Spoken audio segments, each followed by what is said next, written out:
for making my sheet pan Chipotle pineapple chicken tacos. They are so easy. Whenever somebody asks me what kind of easy supper recipe do you recommend, I recommend these. They're really delicious, really easy. Let's go make them.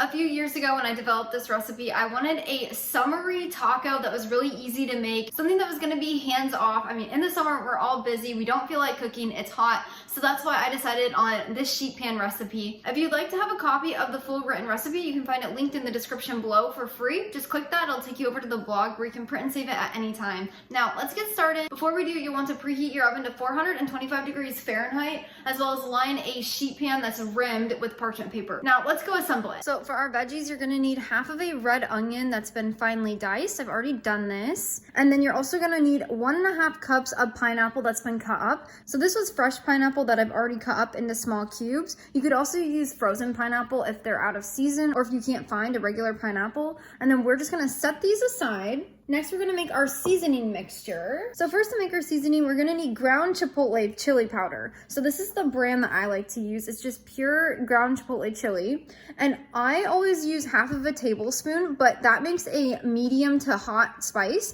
So if you would like to have a milder taco, just do 1/4 of a tablespoon. Next, we'll add in half of a teaspoon of ground black pepper and 1 teaspoon of sea salt, and that's it. And then we're just gonna grab a spoon and we're gonna mix this together. Now we'll grab our lined sheet pan that we've lined with parchment paper and we're gonna add 1 boneless, skinless chicken breast on. So I just like to kind of plop it in the middle, and you'll always wanna wash your hands after messing with raw chicken. Next we'll add our fresh pineapple. So you can just kind of place this around the chicken. We're gonna shred the chicken when it's done cooking, but just kind of put it everywhere. And this serves 2 people, so if you wanted to serve more, you could definitely double this. And then now we're gonna add our red onion that we've diced. Next, we'll need 2 garlic cloves. You could also just use 1 teaspoon of garlic powder, but I like to use fresh garlic. And then we're just gonna mince these over the top. So you can use a garlic press. I like to use a microplane. It just goes a lot faster, I think. But you're just going to grate that over the top. Now, I like to use a fork to kind of move the garlic around. You don't wanna have it all clumped up in one spot. Next, we'll take our seasoning mix that we just made and we'll sprinkle it over everything. I like to put a lot on the chicken, but then make sure you're getting it all over the pineapple and the onions as well. And we're gonna use all of that. And finally, we'll grab 1 teaspoon of honey and we're just gonna drizzle this over the top. Once we've got our sheet pan assembled, we'll pop it in the oven at 425 degrees Fahrenheit for 25 minutes or until the chicken is fully baked. Now, once it comes out of the oven, I like to let it rest for about 2 minutes. You don't have to, but I like to help keep the chicken juicy and moist. And then when it's done resting, you want to dump all of this off of the parchment paper and onto the sheet pan. Otherwise, you will get pieces of parchment paper into your food, and nobody wants that.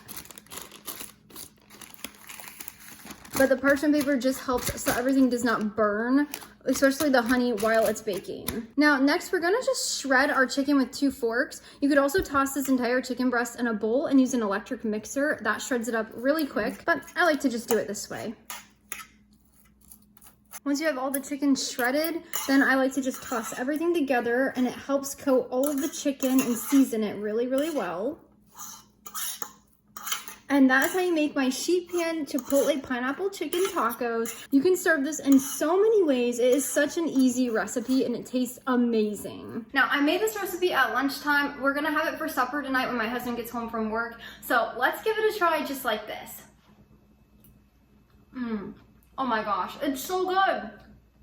It's savory and sweet and perfectly seasoned. Thanks so much for joining me today in the kitchen. I hope this recipe becomes a staple or a summer favorite on your table like it has on ours. I love serving this taco meat on my homemade sourdough tortillas. They're so simple and easy. You don't have to ferment them. I'll leave that link down in the description below if you want to make my taco shells. You could also put these on tortilla chips and make a Chipotle chicken pineapple nacho. That would be so good. And then another idea is to serve it on a bed of white or brown rice. I love brown rice, but you could do either. Those are all great ways to serve this. And then if you'd like to serve it with a side, you could do a side of rice, you could do a side of guacamole or salsa or even a cheese dip, completely up to you. If you'd like to check out another one of my sheet pan suppers, I'll leave it here or here. Definitely go check that one out as well. It's so delicious. Until next time, go serve God by loving your family one recipe at a time.